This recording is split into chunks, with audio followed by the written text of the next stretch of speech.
Hi friends, నీటి మాట లోపల మనము మానవ జీవితము కర్మలు ఉంటాయి కదా. మన కర్మ ఫలాలని వాటిని అనుభవిస్తాము అనే దాంట్లో మానవ జీవితంలో ఎలాంటి కర్మలు ఉంటాయో వాటి గురించి తెలుసుకుందాం. అయితే మానవ జీవితము కర్మల్లో మానవుడు విడవలసినవి చేయవలసిన కర్మలు కొన్ని ఉంటాయి. అవి ఏమిటి తెలుసుకుందాం.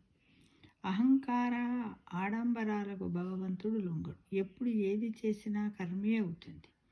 ఎప్పుడు మానసికంగా అంటే మనస్సు మాట తనువు అన్నమాట. మానసికం అంటే ఏంది? మనస్సు మాట తనువు. వాచకంగా శారీరకంగా భగవంతుణ్ణి చింతించడానికి మనము ఎల్లప్పుడూ ప్రయత్నించాలి. ప్రతి మానవునికి కర్మలంటూ ఉంటాయి. అవి ఏంటి? 4 రకాలుగా ఉంటాయి. ఒకటి ఏంటిది అంటే వ్రతములు, నోములు, శార్దములు అంటే లేదా తల్లిదండ్రులకు పిండ ప్రదానం, గ్రహశాంతికి నిమిత్తం చేసే కర్మలు.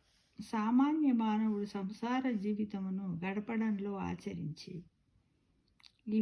ఇవన్నీ కూడా నైమిత్తిక కర్మలని అంటారు అన్నమాట. ఇకపోతే రెండోది, మంచి వర్షాలు కురవాలి, పంటలు పండాలి, లోకమంతా శాంతిగా ఉండాలి, అందరము సుఖంగా సంతోషాలను అనుభవించాలి. అందుకోసం చేసే కర్మలు అవి ఏంటంటే యజ్ఞ యాగాదులు, మనము చేసే పూజలు అన్ని కామ్య కర్మలు అంటారు. వీటిని ఏమంటారు? కామ్య కర్మలు. ఇక మనం విడవలసిన కర్మలు కొన్ని ఉంటాయి. అవి ఏంటి అంటే మాంసాహారము, మత్తు పదార్థాలు పూర్తిగా నిషేధించాలి. సాత్విక ఆహారాన్ని తీసుకోవాలి. సాత్వికమైనదే కదా అని అతిగా కూడా భుజింపకూడదు. ఎట్టి ఆహారము అట్టి ఆలోచనలు అంటే తలంపులని చేయాలి. ఎట్టి తలంపులో అట్టి మనస్సు అన్ని సమయాల్లోనూ భుజింపకూడదు. ఇవన్నీ నిషిద్ధమైన కర్మలు. ఇంకా దోష పరిహారం కోసం చేసే కర్మలు అవి ఏంటి అంటే క్షేత్ర సందర్శనము, పవిత్ర నదీ స్నానము మొదలైనవి. గంగా నీరు గంగకే అర్పించినట్లు మీ హృదయాన్ని అంటే మన హృదయాన్ని భగవంతునికే అర్పించండి.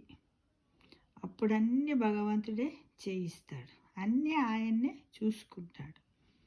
ఆచరణలో పరాశక్తి చూపించుకోవాలి. మంచి చేసినా చెడ్డ చేసినా తనకు తాను చేసుకోవడమే కదా అనేది ఇవి పాప కర్మలు అంటారు కదా. నీ పూర్వజన్మ పాప కర్మలను బట్టే నువ్వు ఇప్పుడు బాధపడుతున్నావు, దుఃఖిస్తున్నావు అని మనము అంటారు. అన్నీ మనకు పురాణ ఇతిహాసాలలో కూడా వాటి గురించే చదువుకుంటున్నాం కదా ఫ్రెండ్స్. ఇది మనకు వాస్తవంగా కూడా మనము చూస్తూనే ఉన్నాం, అనుభవిస్తూనే ఉన్నాం. కాబట్టి మనం ఎల్లవేళలా కూడా ఇప్పుడు వీటి గురించి తెలుసుకున్నాం. కాబట్టి ఏ కర్మలు చేస్తే ఎలా ఉంటాము, ఏంటిది, ఏవి చేయకపోతే బాగుంటాము అనే దాన్ని గురించి తెలుసుకున్నాం. కాబట్టి ఏవైతే చెయ్యకూడని ఉన్నాయో అసలే చెయ్యకుండా ఉండడానికి మనం ప్రయత్నిద్దాం ఫ్రెండ్స్. ఓకేనా? మరి శుభమస్తు. సమస్తలోకా సుఖినో భవంతు.